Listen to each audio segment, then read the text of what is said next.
Bakit po may ganyan? May ilaw pa. May gosh, may ilaw sa loob.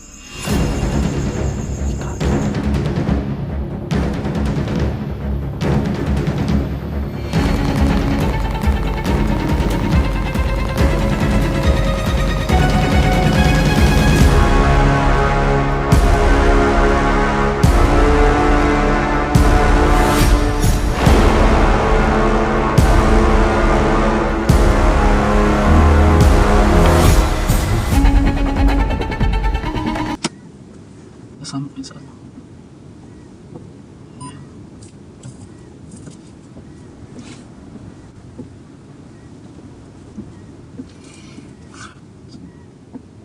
Welcome back to Master Galas Channel. Nandito tayo ngayon sa isang sementeryong nakakatakot.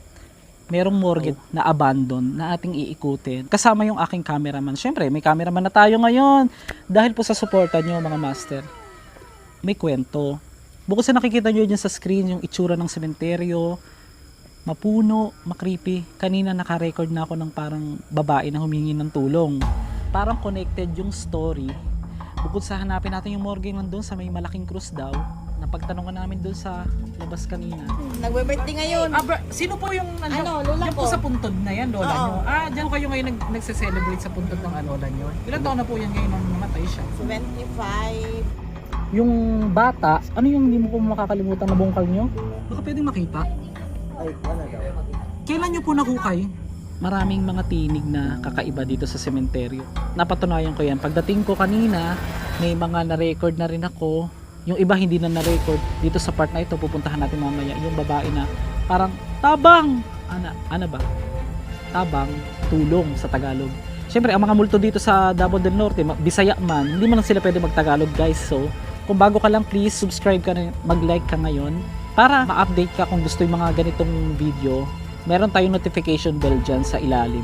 Pakiclick na po at select nyo yung all para lahat ng pumapasok na video mapapanood mo dito lang sa Master Gala YouTube channel.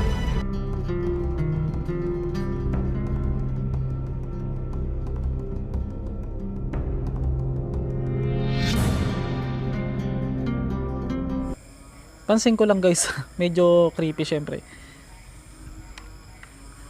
Biglang nagganyan yung gimbal. Laging naglolo ko ba?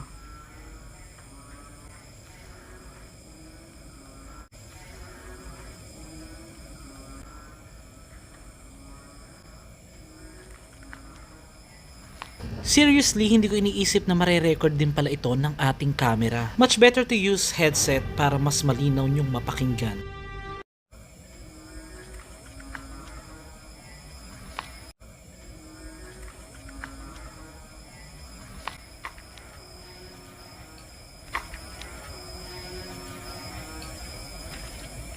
Medyo hindi ako masyado maglalagay ng parang umiiyak na babae.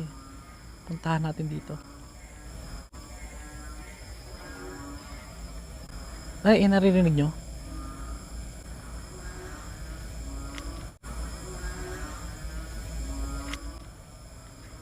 Grabe. Umpisa pa lang to guys ha. Kahit nakalapel ay dinig na dinig ang boses ng parang babaeng humihingi ng tulong. Sunod-sunod pa nga ang iyak nito na para bang gustong puntahan ang lugar kung nasaan siya. Nandito yung part ng morgue na pupuntahan natin. Sabi abandonado na raw yun for almost 3 years. Aalamin natin kung may something na kababalaghan. Kasi alam naman natin pag namatay ng isang tao, patay na talaga. Binibigyan lang ng kahulugan ng iba pero gagamit tayo ng ghost tube kung magtutugma dun sa morgue. At positive, nalaman ko din, na-verify ko, meron talaga. Oh my gosh, may pusa pa. So ito makikita nyo naman, napaka-creepy ng sementeryo. Yung malaking cross daw na yun, katabi lang yung morgue. Tatanong saan to located? Ito po yung locate.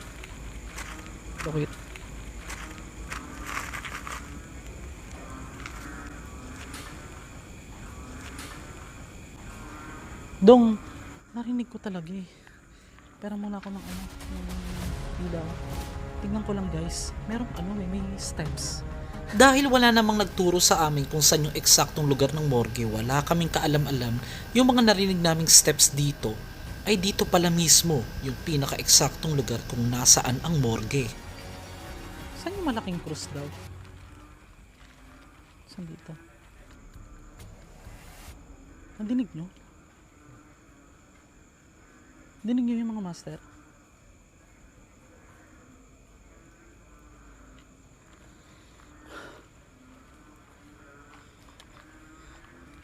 Continuous recording huwag tayong magka-cut masyado. Tapos papapansin nyo guys, puro tubig na rito sa part na ito. Pakita mo yun sa tubig oh. Yung mga puntod oh, na anuhan na ng tubig mga master. Ito. Yan oh, para siyang nagde-detect guys oh.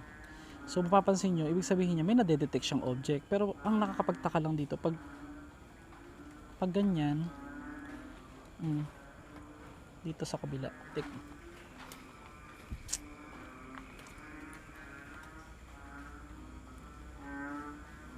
tayo sa part na to. Ito na pala yung malaking cruise. So itong harap. So dito yung marang may narinig tayo kanina na humakbang, di ba? O morgue pala to dati. Ito may abandon na morgue. Tara. Ito siya. Saan dito? Ang OA.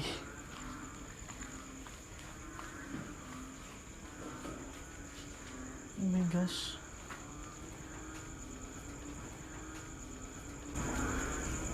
Dinig nyo?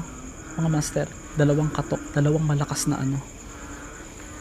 Hindi na po bago sa atin yan dahil alam mo naman, kaya nga tayo nandito.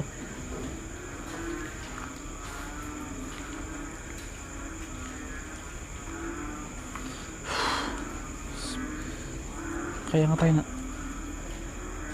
Parang may naglalakad sa bubong. Guys. Wait lang. Huwag mo ikakat. Ayusin ko yung camera ko. Nakatapat dito eh.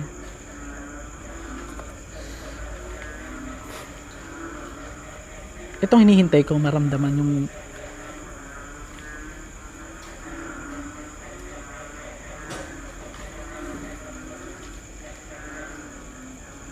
huwag kang magkakat.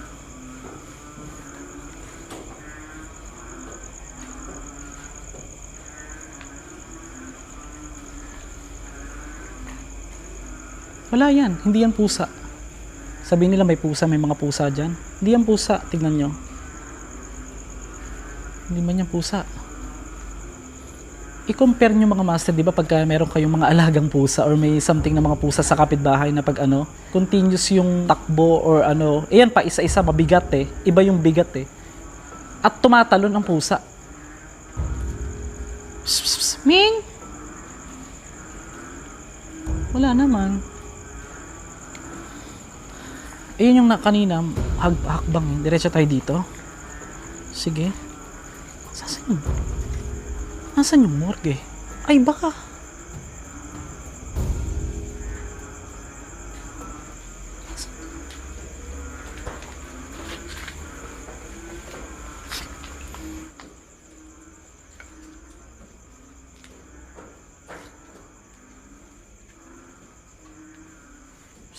Muning?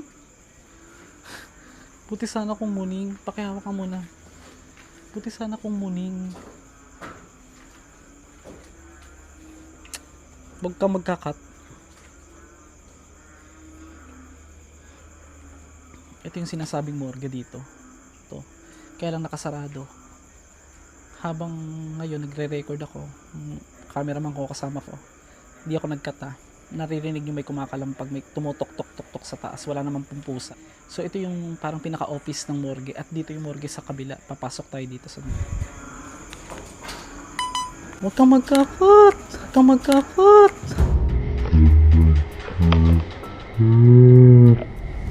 Tutok mo. Tandahan ha. Sige, diretso lang.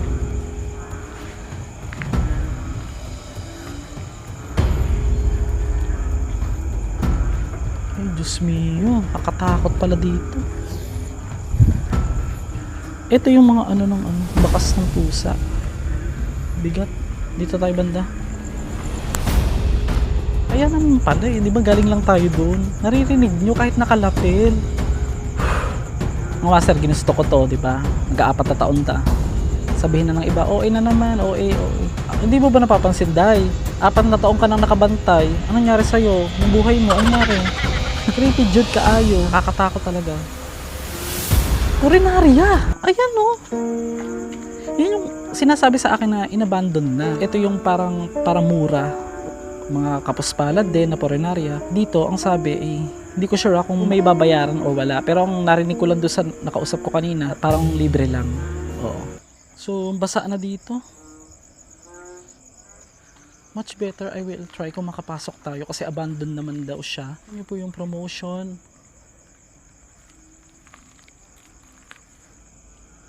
Hindi na, ewan ko ha, kung narinig dito sa nakalapil eh. 3 lakad, 3 hakbang. So, kung gusto niyo po ng kakakaba, relax. Kung gusto niyo po yung ganitong kung gusto niyo po ng promotion mga master, lalagay ko po dyan sa screen yung contact number ko. Pwede po akong magpunta po sa mga event, oo. At may mga pinopromote din po akong product, nandiyan po sa screen. Ay, ang taray. May Bisayang manok. Kapucha ka! Manok. Kapucha ka! Manok. Kapucha ka! Hayop ka. Sorry. Yun yung pinaka nakakatawang part. Sige, vlog pa more. Bakit may mga Bisayang manok dito? Nung sa DI mo. Magluto tayo ng manok. Dito yung parang may mga gamot. Amoy ko na yung parang mga gamot. Oh my gosh, what's that? Pakita mo, pakita mo. Pakita mo. Ano yan? Lah.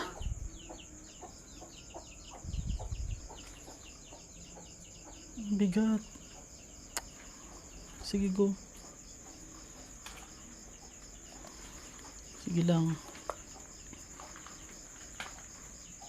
Magulat na naman ako sa manok. Ito yung bintana ng purinarya, makikita niyo mga master ha. Ang sabi talaga abandon na, matagal lang hindi ginagamit. Pero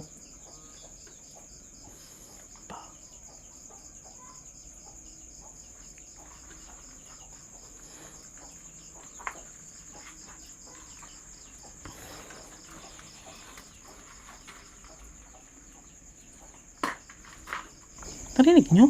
Naka-record ko ha, hindi ako nag-stop. Relax. Uy, relax lang.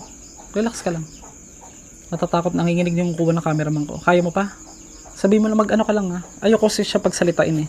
Ganun ka lang kung okay na ha. Mamaya, puntahan natin ha. Wait lang.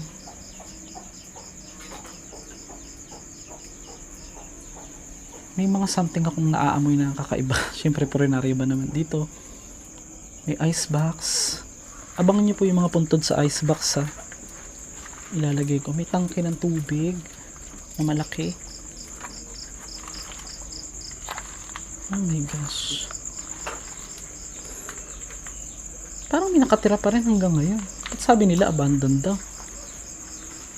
Okay.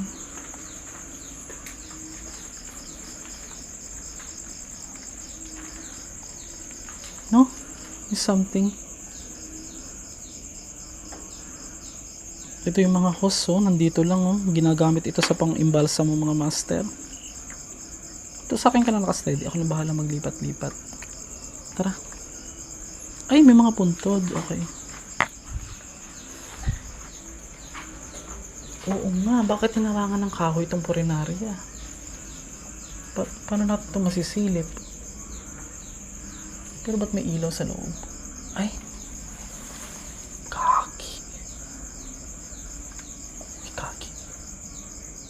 Ay, misteryoso to.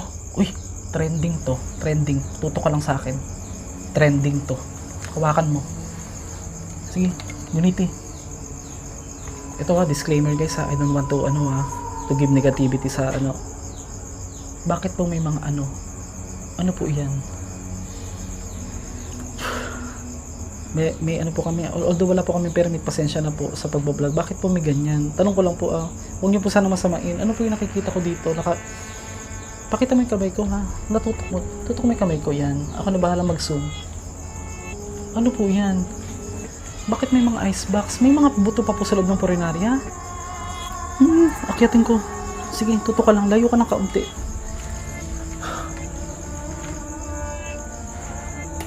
Oh my gosh, ba't may ilaw? Akala ko ba abandoned?